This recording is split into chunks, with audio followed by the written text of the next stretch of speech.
Hello my YT family, welcome back to our YouTube channel Mandeep official. अगर आपने मेरे channel को सब्सक्राइब नहीं किया है तो सब्सक्राइब करके बेल आइकन को प्रेस करना ना भूलें, ताकि आपके पास से मेरे जो हॉरर वीडियोस हैं उनकी नोटिफिकेशंस आती रहे। और साथ ही साथ आप मुझे सपोर्ट करें ताकि मैं अपने 1K जो व्यूज़ हैं और साथ ही साथ 4000 वॉच हावर्स में अपने कंप्लीट करके अपना चैनल मोनेटाइज करा सकूँ।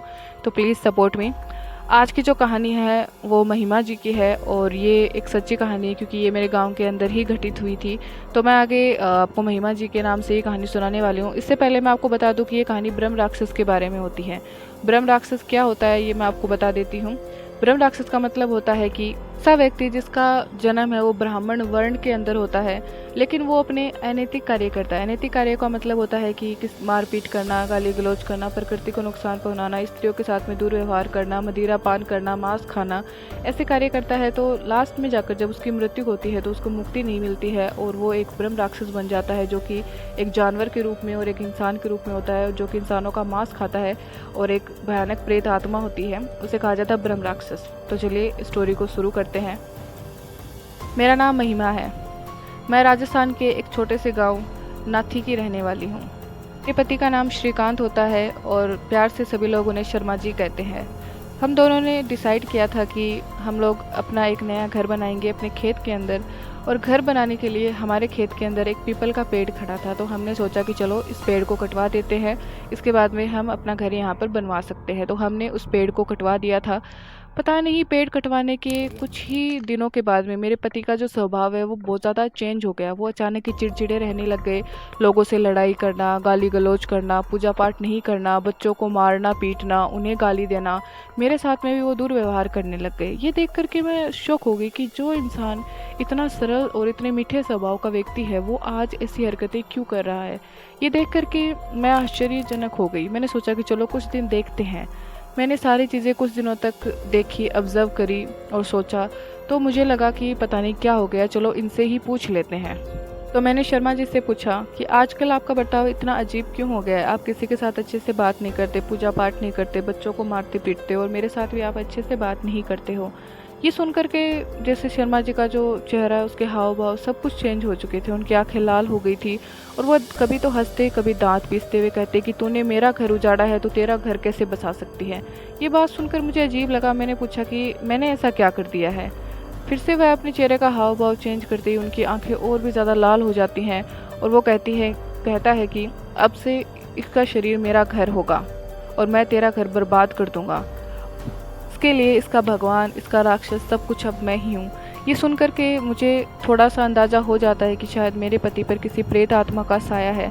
मैं उन्हें मंदिर में ले जाकर बिठाती हूँ, लेकिन वह उठ करके दूसरी जगह पर बैठ जाते हैं। मैं उनके लिए पूजा पाठ करती हूँ, लेकिन इन सब का कोई असर नहीं होता। पूजा पाठ जब मैं कर रही होती हूँ तब वह अचानक हंसते हुए कहते हैं कि तू कुछ भी कर ले, मैं इसे छोड़ करके नहीं जाने वाला और मैं सब कुछ बर्बाद कर दूंगा। ये सुन करके मैं ज़ोर ज़ोर से रोने लग गई। मैं अपनी पड़ोसन के पास गई और मैंने उसे सारी बात बताई। तो उसने मुझे कहा कि दीदी 5 किलोमीटर दूर पर एक पंडित जी रहते हैं, आप उनके पास जाइए, उनको सारी बातें बताइए, वो आपकी हर समस्या का समाधान ज़रूर कर देंगे। मैं उसी समय वहाँ के लिए रवाना हो जाती हूँ और मैं जाकर के पंडित जी के पैर पकड़ के रोने लग जाती हूँ। मैं कहती हूँ कि पंडित जी मेरे पति के प्राण बचा लीजिए, पता नहीं किस बुरी आत्मा ने उनको घेर लिया है। पंडित जी कहते हैं कि बेटी उठो, बैठो और पानी पियो थोड़ा सा और मुझे सारी बातें बताओ। मैं पानी पी करके उन्हें सारी की सारी बातें बता देती हूँ।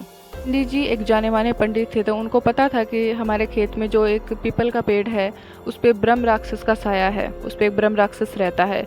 तो वो मुझे कहते हैं कि बेटी गलती तेरी नहीं है, लेकिन जाने अनजाने में तुम लोगों ने वो पीपल का पेड़ काट करके बहुत बड़ी गलती कर दी है, क्योंकि उस पीपल के पेड़ पे कई 100 सालों से एक ब्रह्म राक्षस का वास है।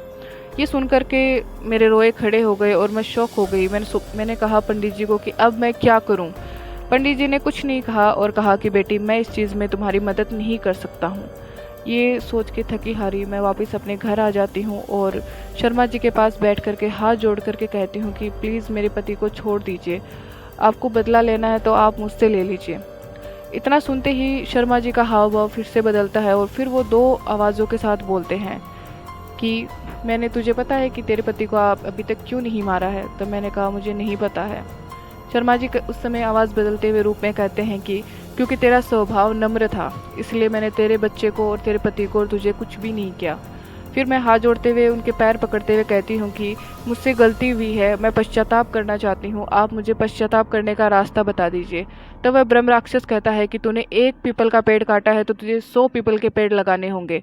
फिर मैं उसी दिन गाँव वालों की मदद से 100 पीपल के पेड़ अपने खेत में खड़े कर देती हूँ। जैसे ही मैं पीपल के पेड़ लगा देती हूँ, उसके 2 या 3 दिन बाद ही शर्मा जी पूजा की थाली लेकर मंदिर की तरफ जाते हैं। देख करके मैं खुश हो जाती हूँ और मैं सोचने लग जाती हूँ कि हाँ, अब मेरे पति सही हो गए हैं एकदम से। मैं उनके पास जाती हूँ तो फिर से वह बदलती हुई आवाज़ में कहते हैं कि तेरे नम्र स्वभाव की वजह से आज तेरा और तेरा पति और तेरा बच्चा सबकी जान बच गई है, और आगे से कभी गलती मत कर देना, और मैं तेरे पति का शरीर छोड़ करके जा रहा हूँ। इतना कहते ही शर्मा जी वहीं पर बेहोश हो गए। गांव के लोग इकट्ठा हुए, उनके मुंह पे थोड़ा पानी छिटका। उसके बाद में वो होश में और कहे कि क्या हुआ था। फिर मैंने कहा कुछ नहीं हुआ, जो विपदा आई थी शायद वो मेरे अच्छे स्वभाव की वजह से टल गई। Thank you so much for watching this video. आप सभी का शुक्रिया। मैं इसके साथ आपको एक मैसेज देना चाहती हूँ कि कभी भी पेड़ नहीं काटे, हमेशा नेचर को सेव करने की कोशिश करें, पेड़ लगाएं, और साथ ही साथ अपना जो स्वभाव है उसे नम्र रखें। नम्रता से आप हर एक व्यक्ति का दिल पिघला सकते हैं। तो thank you so much for watching this video. ऐसे ही हॉरर स्टोरीज़ के लिए और अच्छी वीडियोज़ के लिए मेरे चैनल को सब्सक्राइब, लाइक, कमेंट और शेयर करना ना भूलें। Thank you so much.